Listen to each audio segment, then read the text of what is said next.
O nosso colunista já me ouve. Oi, Mário, muito boa tarde. Tudo bem, Sabino? Oi, Neila, boa tarde. Agora estou ouvindo. Então vamos lá. Olha, já conversamos sobre isso no início da semana, sobre regulação das Big Techs, e hoje, de fato, foi retomado o julgamento pela Suprema Corte.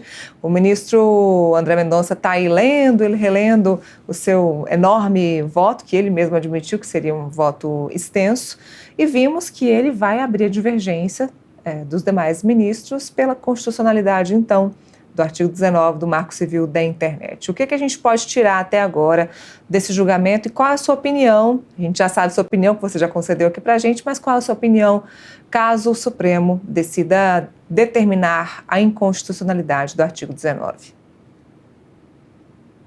Bom, eu não acho que haja nenhuma possibilidade de o Supremo decidir pela constitucionalidade do artigo 19 do Marco Civil da Internet. É um julgamento que já está dado, já tem o resultado mais do que previsto, né?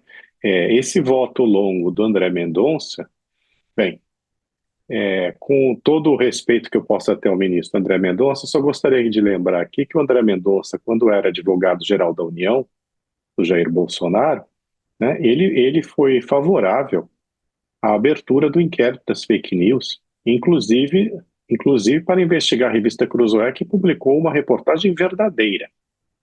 Então, eu lembro isso e acho muito louvável, né, que ele agora seja um defensor da liberdade de expressão, né, um dos poucos defensores da liberdade de expressão, tal como ela está dada até este momento, né, formalmente pelo menos, na República Federativa do Brasil. É um julgamento que já está dado, né, eu não acho que haverá grandes reviravoltas. Aliás, não haverá reviravolta nenhuma, né? Não acho que haverá um pedido de vista, me parece que isso já está descartado. Disseram aí, adelendo, que o Barroso pode ser que, em função de um consenso, ele talvez isso e aquilo, mas sinceramente não acho que isso vai mudar em nada, né? Então, a minha opinião já esses nossos espectadores, né, Ney, de que o que se está estabelecendo hoje no Brasil, com todas as boas intenções das quais o inferno está cheio, é a censura prévia no país. Essa censura prévia, isso pode prejudicar de que forma as plataformas? Porque a gente tem dois lados. Tem um lado de quem consome internet, de nós que somos consumidores de redes sociais e de internet, e claro, tem um lado da plataforma que quer monetizar, que quer ganhar dinheiro. Mas quais as consequências, Sabino, para essas plataformas? Para a gente, a censura, que é péssima, até para nós jornalistas, mas e para essas plataformas? As plataformas, elas não é que elas são assim, obviamente, a defesa que elas fazem do artigo 19 do Marco Civil da Internet não é porque elas sejam defensoras de princípios, elas são defensoras do negócio delas, né? O negócio delas é a liberdade de expressão, né? Assim como o nosso negócio. Eu acho até curioso quando jornalistas denunciam o interesse financeiro, né, das Big Techs, né, na manutenção do artigo 19 do Marco. O que nós estamos fazendo aqui também, para além dos princípios, é defender os nossos interesses, os interesses de quem vive disso, né? Sejam os patrões, sejam os funcionários dos jornais, os jornalistas. Não estou dizendo aqui que não haja, no caso das Big Techs, também gente com princípios, né? Mas quando eles fazem os seus lobbies junto ao Congresso, junto ao próprio STF e tudo mais, eles estão defendendo principalmente o interesse deles, veja, o que é legítimo, né? Eu não acho, sabe, sinceramente, é preciso mensurar, porque a gente parte de certos pressupostos, né? E mesmo os juízes envolvidos na causa, de que as Big Techs faturam bilhões, milhões, bilhões, seja o que for, né, com fake news. Eu não, sinceramente, eu não sei se alguém fez, não é do meu conhecimento que alguém tenha feito essa conta. Eu não acho que as Big Techs ganhem boa parte do seu dinheiro com fake news, sinceramente. Isso aí é dito de uma maneira bastante leviana. E não acho que mesmo ganhando muito com fake news, ainda que tenham ganhado muito e ganhem muito com fake news, que essa seja a maior parte da receita das Big Techs. Elas estão preocupadas com o impacto que esse tipo de legislação possa ter no dia a dia delas. Né? Então, assim, qual é o impacto? Você me pergunta. Bom, aqui também nós já dissemos isso. É que o que o STF está fazendo é terceirizando o trabalho de censura às plataformas. Quer dizer, elas vão ter que se antecipar aos problemas que, porventura, possam ser criados pelo fato de publicar uma reportagem de jornalismo investigativo, uma opinião mais enfática, certo? Um vídeo de humor, né, que possa ser mal interpretado. Então, assim, como é o caso agora, no caso de humor, temos o exemplo evidente do Léo Lins. Né? Você acha que a plataforma estava cometendo um crime porque estava publicando, tinha colocado no ar, no caso, o YouTube, um vídeo de um espetáculo do Léo Lins, onde ele fazia piadas politicamente incorretas? Pois é. Então, veja só. Agora, a plataforma não colocará mais nenhum espetáculo do Léo Lins. Certo? Eu ia chegar nesse ponto. Da condenação que ele recebeu. Você percebe? No que estamos entrando? O difícil agora, Sabino, é saber quem é que vai determinar o que é certo e o que é errado para que essas plataformas possam tirar do ar. As plataformas, querida, elas vão ter essa preocupação. Olha, isso é expresso por vários representantes de plataformas, inclusive, como nós aqui falamos na terça-feira, pelo presidente do Google no Brasil. Veja, eles vão ter que ter ali uma equipe, né, de sensores.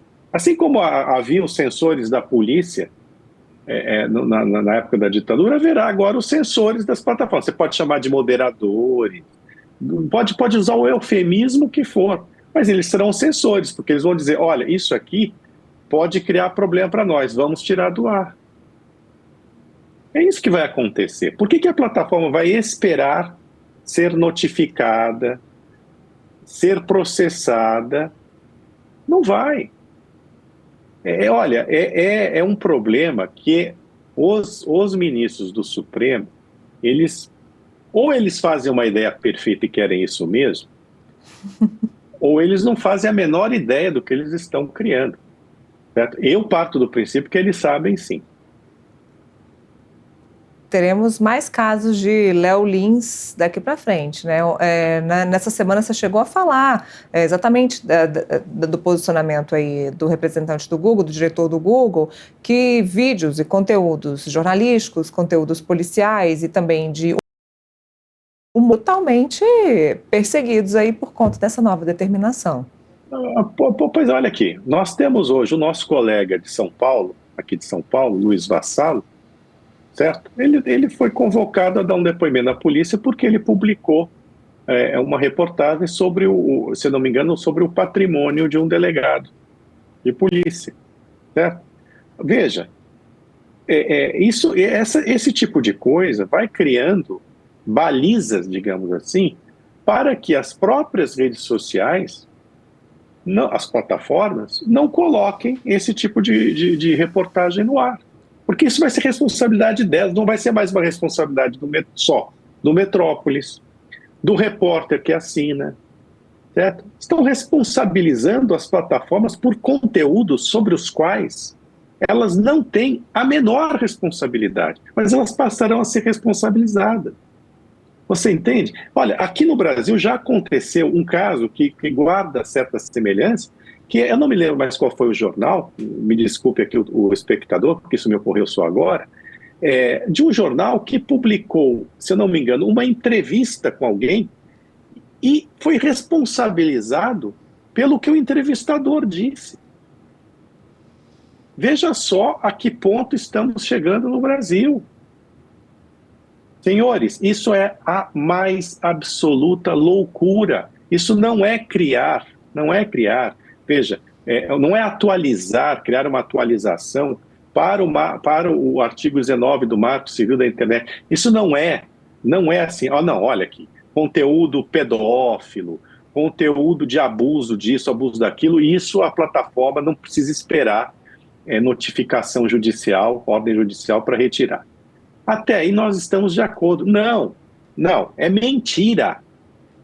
O golpe, né? Golpes financeiros, né? Como algumas emissoras andaram elencando, né? Isso é mentira que o STF está se debruçando apenas sobre esses casos. O STF está falando de conteúdos políticos. Político, certo? Está falando de conteúdos jornalísticos, com extensão para conteúdo jornalístico.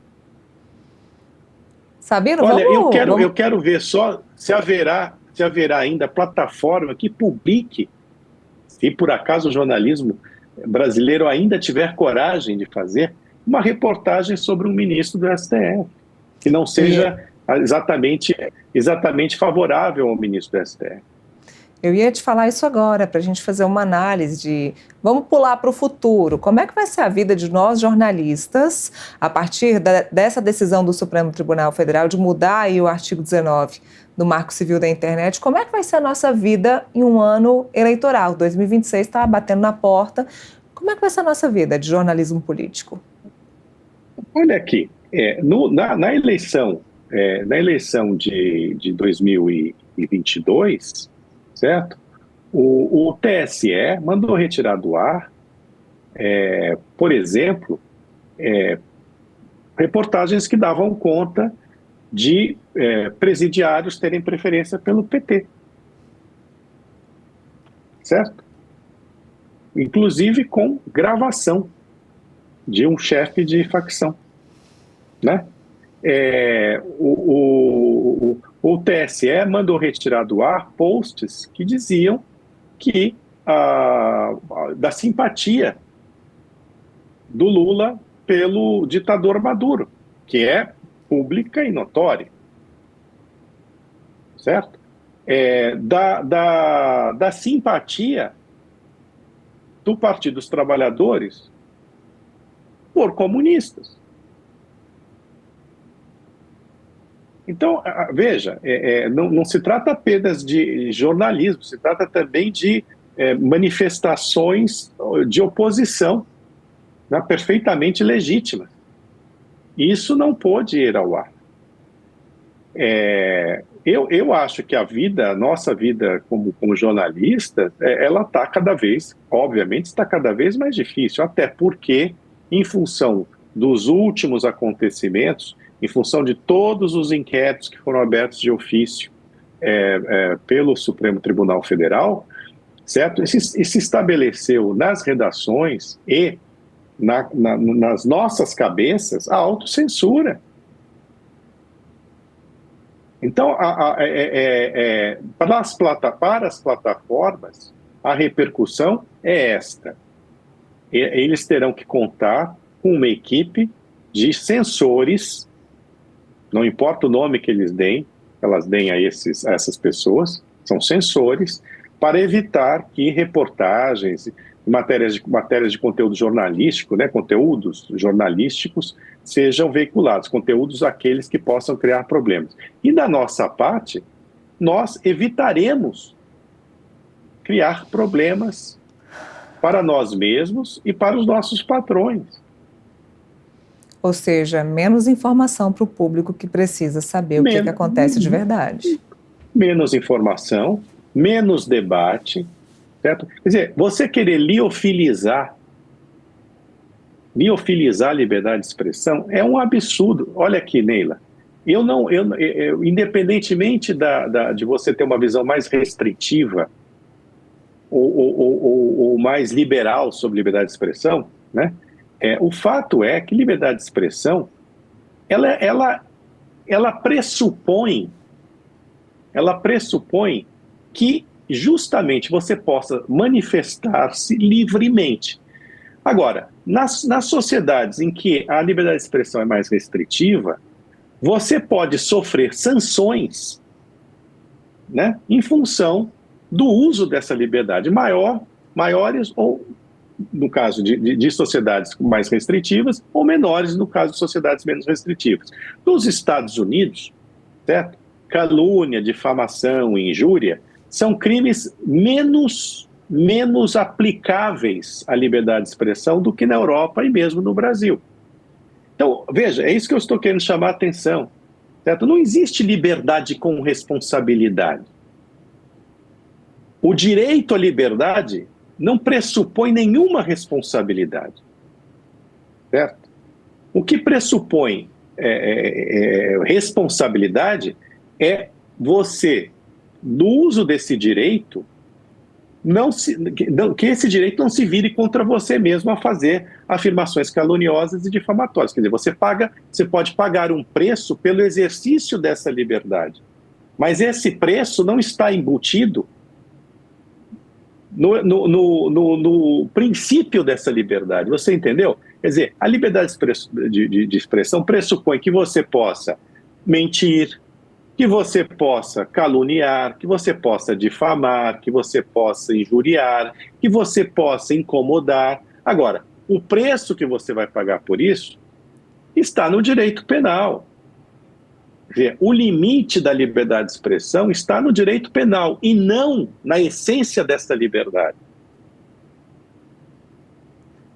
Agora, o que nós estamos fazendo aqui é limitando a liberdade de expressão. Veja o que disse ontem o presidente Lula. Liberdade de expressão é respeito. Da onde ele tirou isso? Liberdade de expressão é liberdade de expressão. Se você é respeitoso no uso da sua liberdade de expressão, tanto melhor para você. Menos consequências você terá de sofrer no uso dessa liberdade. Mas não significa que todo mundo tenha que ser respeitoso no exercício dessa liberdade. Como eu disse hoje, eu escrevi hoje, em função do Léo Lins, e já havia escrito antes, a ditadura brasileira, ela admitiu a existência de um pasquim. A nova democracia brasileira não admitiria a existência de um pasquim. Seria muito mais repressora ao pasquim do que foi a ditadura. Com certeza. Militar. A gente está vivendo, olha, o bolsonarismo não pode ser pretexto para que todos os cidadãos tenham a sua liberdade de expressão tolhida. É um completo nonsense isso, vocês me desculpem. Sabina, falando do cenário político, aproveitando, quem não sabe, mas agora vai saber, estamos num cenário político complicado, em que o mundo todo está envolvido nessa questão das Big Techs. E eu falo disso nesse momento porque nós temos aí Donald Trump já pensando aí em possibilidade de sancionar o ministro Alexandre de Moraes, sanções que podem ser aplicadas a ele por conta de censura, de restrições a redes sociais como o X e como o Rumble e suspensão de perfis específicos de algumas pessoas, como Alan dos Santos, nas redes sociais. Em contrapartida, a gente tem a direita trabalhando muito bem nas redes sociais, a direita brasileira trabalhando muito bem nas redes sociais. Já comentamos sobre isso aqui, o deputado Nicolas Ferreira, trabalha muito bem nesse sentido, assustando muito a esquerda. E vimos, por último, o presidente Lula na China, em uma reunião em que a primeira-dama acabou intervindo numa conversa com o presidente Xi Jinping, questionando o presidente Xi Jinping de que forma ele poderia ajudar o Brasil a restringir, a censurar o trabalho da direita em uma plataforma específica que é o TikTok. Ou seja, falei sobre tudo isso para te perguntar a sua opinião. Você acredita que o governo agora, porque esse julgamento estava parado há 6 meses, o governo agora pressionou ainda mais para que isso fosse resolvido nesse momento? Eu acho que há uma digamos assim, eles estão na mesma sintonia, certo?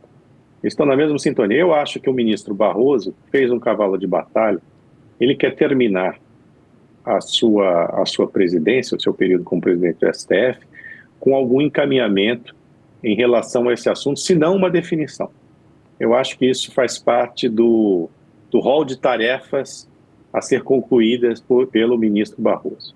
Você entende? Agora, se isso se casa com as conveniências do Planalto, enfim, me parece evidente, mas eu não sei se há ali uma comunicação, né, não sei dizer, não tenho nenhuma apuração nesse sentido, né, para que a coisa ande. Eu acho só que, obviamente, é uma manobra diversionista, né, no caso do Lula, né, colocar a questão das redes sociais como o principal problema brasileiro, né?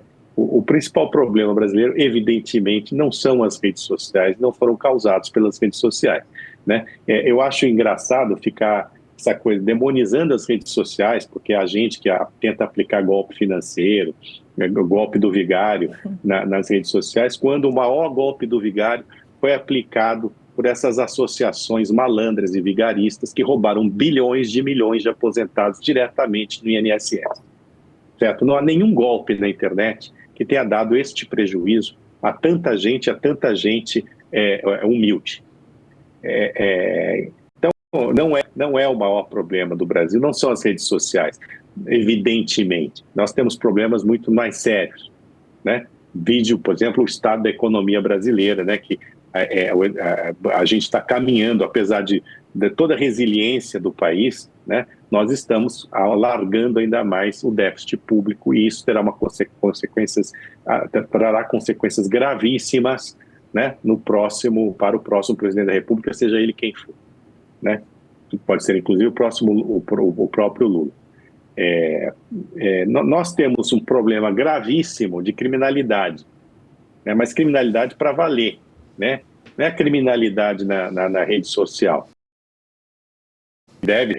Né? O problema do brasileiro não é o Instagram, ou o Twitter, ou o TikTok. É o vagabundo que pode te matar na esquina por causa de um celular. Certo? O problema dos brasileiros não são os ataques à justiça, né, que devem ser coibidos, né? É a própria justiça quando ela se volta contra o cidadão. Correto? Certo? O problema dos brasileiros não é o aluno na escola que passa boa parte do tempo no celular, é a falta de professor, de bons professores, certo? Nós afundarmos a cada prova internacional nos índices que medem a proficiência dos nossos alunos, né, em matemática, interpretação de texto, né, e todas essas matérias, né, que apontam para o futuro de um país. Certo? O problema do brasileiro não é assim, a questão mental que pode causar o uso excessivo do celular, o tempo que o adolescente passa nas redes sociais. Não. O problema dos brasileiros quanto à saúde são os postos de saúde inomináveis que nós temos, são os hospitais públicos caindo aos pedaços, é a falta de médico. Então não desviemos, senhores, né, a atenção para os reais problemas brasileiros. Certo? Eu não estou dizendo a vocês, nem a você, Nelo, que as redes sociais são uma maravilha, que são um paraíso e tudo mais. Mas, evidentemente, a grande questão brasileira não são os danos causados pelas redes sociais, são os danos causados, né, por essa casta patrimonialista que nos governa. Certo? Certíssimo. E nós continuamos acompanhando esse julgamento. Vamos ver em que pé que vai ficar, se Nunes Marques pede ou não pede vista. Já sabemos que isso é muito improvável, mas como sabendo disso, é um julgamento que a gente já sabe o resultado. Agora basta a gente conhecer as consequências de perto de como vai ser essa decisão do Supremo e ver, Sabino, se o Congresso Nacional vai se manifestar em algum momento sobre isso, né? Porque até o próprio presidente da Corte, Luiz Roberto Barroso, disse que neste momento ele está resolvendo um problema que no futuro pode ser resolvido pelo Congresso e que aí sim, aquilo lá equivaleria, mas a gente sabe muito bem que não funciona assim, né? O Congresso já havia decidido não mudar a legislação. Isso é uma decisão do Congresso, certo? Eu acho graça quando eu ouço o ministro dizer, não, é porque nós temos aqui dois casos que precisam ser resolvidos, então é preciso dar conta desses dois casos mudando a legislação. Então estamos mudando a lei para que as sentenças possam ser aplicadas? Eu não estou entendendo. Não faz o menor sentido. Faz o menor sentido. Certo? Quer dizer, se existe uma lei, né, aplique-se a lei vigente. Se a lei vigente ela não é justa, se ela é incompleta, se ela não dá mais conta das necessidades, não é papel do STF mudar a lei, mudar a interpretação da lei, né? Não é assim que funciona. Me desculpe, a mim como leigo, como cidadão, isso não faz o menor sentido. Menor sentido. Quer dizer, o marco civil da internet foi aprovado, está em vigor e, de repente, ele é inconstitucional. Um artigo seu é inconstitucional. Conversa para boi dormir, né? É um país que a gente vive dos de repentes. A instabilidade, ela comanda todos os caminhos. A gente viu isso muito bem na economia nessa semana passada e nessa semana. Agora a gente vê no judiciário, tentando legislar mais uma vez aí no que diz respeito às plataformas e redes sociais. Continuaremos acompanhando. Sabino, obrigada. Muito obrigada pela sua opinião. Coluna do Sabino, lá no portal metrópolis.com. Obrigado, Neila. Até a próxima. Até a próxima.